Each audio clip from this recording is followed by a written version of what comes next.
Hello दोस्तों, इस video को पूरा देखते हैं। यह वीडियो अमेरिका का है। आइए हम लोग इस वीडियो को पूरा देखते हैं और इसे लाइक कमेंट शेयर जरूर करें।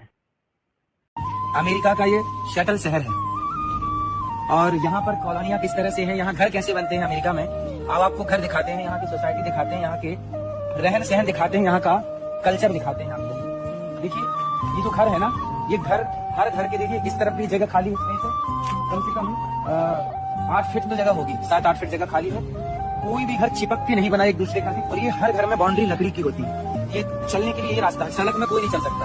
अब देखिए जैसे यहाँ भी है, यहाँ से कोई उस तरफ नहीं जा सकता। ये नाली पूरे नाली अंडरग्राउंड है, कहीं भी आपको गंदा पानी नाली का बहता हुआ नजर नहीं आएगा। यहाँ तो बिजली के खंभे होते हैं, वो लकड़ी के होते हैं। अमेरिका क्या कहता था? क्या हो तुम? आज हम कहते तू क्या है बे? अमेरिका ये कहता है बे कि जो तुम्हारे यहाँ बाबा है वो हमारे यहाँ सड़क चाप ब्लॉगर है।